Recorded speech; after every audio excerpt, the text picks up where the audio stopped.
Assalamualaikum warahmatullahi wabarakatuh. Halo teman-teman, perkenalkan kami dari kelompok penilaian dan evaluasi UBD menafsirkan kelompok 2 akan mempresentasikan hasil diskusi kami. Sebelumnya, kami akan memperkenalkan anggota kelompok kami. Yang pertama ada Fatin Alifah Wijaya, ada Novi Permatasari, ada Nastika Sari, ada Rusa Nur Nugrahini, Vivi Septa, dan saya sendiri Istiqomah. Nah, sebelumnya kita akan berkenalan tentang penilaian dan evaluasi pemahaman UBD. UBD mempunyai penilaian yang terbuka berupa unjuk kerja, sehingga memerlukan perangkat untuk menilai pemahaman.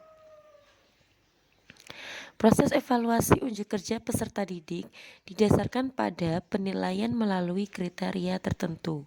Nah, kriteria tersebutlah yang akan nantinya menunjukkan apa yang terlihat dalam unjuk kerja peserta didik tersebut. Kemudian, dalam penilaian evaluasi UBD memiliki beberapa tahapan pemahaman. Nah, salah satunya untuk pemahaman yang kedua adalah kemampuan untuk menafsirkan. Apa sih itu kemampuan untuk menafsirkan? Yaitu kemampuan yang lebih luas dari menerjemahkan, yaitu menafsirkan, yang berarti mampu mengenal dan memahami. Jadi, siswa dinyatakan dia telah bisa memahami suatu masalah belajar ketika dia mampu menafsirkan, dia mampu menceritakan suatu cerita yang bermakna dan menuangkannya dalam bentuk hasil karya, baik itu menggambar atau mungkin melukis dan apapun itu tentang materi yang disampaikan oleh guru. Kemudian dia menceritakan masalah tersebut sesuai dengan wawasan dia, sesuai dengan apa yang dia ketahui mengenai topik atau materi yang diberikan oleh guru. Dalam menafsirkan memiliki 5 aspek penilaian. Ada bermakna, ada wawasan yang luas, ada signifikan, ilustratif, dan membuat jelas. Nah, berikut kami akan sampaikan rubrik penilaian dari menafsirkan. Di sini terlihat ada dari yang pertama bermakna.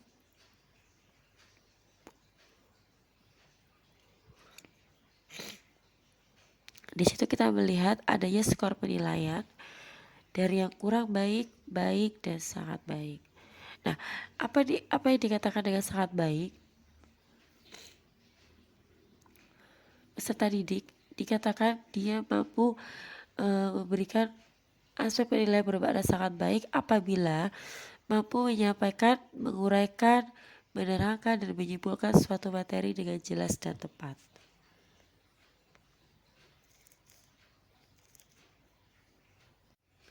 Yang kedua ada berbagai wawasan. Peserta didik dinyatakan dia sangat baik dalam berbagi wawasan apabila peserta didik mampu mengaitkan berbagai sumber dalam menafsirkan suatu materi. Jadi ketika si anak mampu menerangkan atau menafsirkan, menjelaskan dari segi wawasan yang ia miliki dari informasi-informasi yang dia dapatkan, dari hal-hal yang dia dapatkan terhadap materi yang dipelajari bersama di sekolah atau di kelas tersebut. Kemudian signifikan. Peserta didik dinyatakan dia sangat baik dalam hal menafsirkan dari aspek penilaian signifikan apabila dalam menafsirkan peserta didik mampu memberikan pandangan yang berarti dan relevan terkait materi yang disampaikan dengan jelas dan tepat. Jadi apa yang disampaikan oleh peserta didik bisa masuk akal atau mungkin mampu memberikan sedikit fakta dari apa yang disampaikan oleh guru, materi apa yang dia tangkap dari guru. Kemudian ilustratif. Peserta didik dinyatakan mampu memiliki aspek penilaian sangat baik dalam hal ilustratif apabila peserta didik mampu menggambarkan atau mengilustrasikan suatu materi dengan jelas dan tepat. Jadi ketika suatu materi tersebut telah disampaikan oleh guru, kemudian peserta didik mampu menggambarkan, bisa itu dengan bercerita atau mungkin menuliskan atau menggambar atau membuat suatu ilusi, suatu bentuk dari hasil apa yang telah didapatkan dari penjelasan guru tersebut. Dan yang terakhir, rubrik penilaian membuat jelas.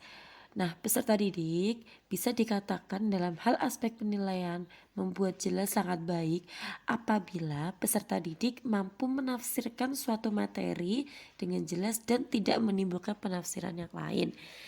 Jadi dalam hal ini ketika peserta didik mampu menjelaskan tentang apa yang dia pelajarinya, dia terfokus dengan materi yang disampaikan oleh guru saja, tidak menggambarkan materi-materi yang lain atau membuat suatu itu menjadi rancu atau apa yang dipelajarinya menjadi rancu tidak jelas. Nah, berikut akan kami berikan suatu gambaran tentang penilaian dan evaluasi UBD dalam hal menafsirkan.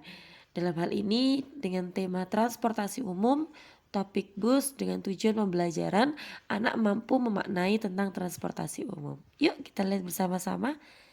Selamat menyaksikan. Assalamualaikum warahmatullahi wabarakatuh. Halo teman-teman, perkenalkan kami dari kelompok penilaian dan evaluasi UBD menafsirkan kelompok 2 akan mempresentasikan hasil diskusi kami. Sebelumnya, kami akan memperkenalkan anggota kelompok kami. Yang pertama ada Fatin Alifah Wijaya, ada Novi Permatasari, ada Nastika Sari, ada Rusa Nur Nugrahini, Vivi Septa, dan saya sendiri Istiqomah. Nah, sebelumnya kita akan berkenalan tentang penilaian dan evaluasi pemahaman UBD. UBD mempunyai penilaian yang terbuka berupa unjuk kerja, sehingga memerlukan perangkat untuk menilai pemahaman. Proses evaluasi unjuk kerja peserta didik didasarkan pada penilaian melalui kriteria tertentu. Nah, kriteria tersebutlah yang akan nantinya menunjukkan apa yang terlihat dalam unjuk kerja peserta didik tersebut. Kemudian, dalam penilaian evaluasi UBD memiliki beberapa tahapan pemahaman. Nah, salah satunya untuk pemahaman yang kedua adalah kemampuan untuk menafsirkan. Apa sih itu kemampuan untuk menafsirkan? Yaitu kemampuan yang lebih luas dari menerjemahkan, yaitu menafsirkan, yang berarti mampu mengenal dan memahami. Jadi, siswa dinyatakan dia telah bisa memahami suatu masalah belajar ketika dia mampu menafsirkan, dia mampu menceritakan suatu cerita yang bermakna dan menuangkannya dalam bentuk hasil karya, baik itu menggambar atau mungkin melukis dan apapun itu tentang materi yang disampaikan oleh guru. Kemudian dia menceritakan masalah tersebut sesuai dengan wawasan dia, sesuai dengan apa yang dia ketahui mengenai topik atau materi yang diberikan oleh guru. Dalam menafsirkan memiliki 5 aspek penilaian. Ada wawasan yang luas, ada signifikan, ilustratif, dan buat jelas. Nah, berikut kami akan dari yang pertama kita melihat adanya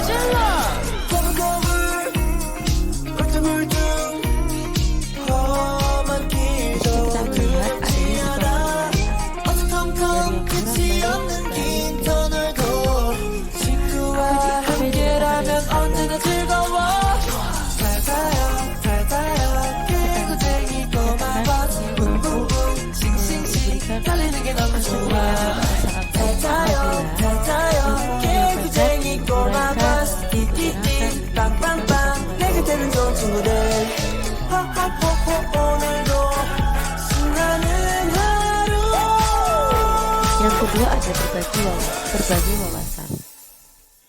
Peserta didik dinyatakan dia sangat baik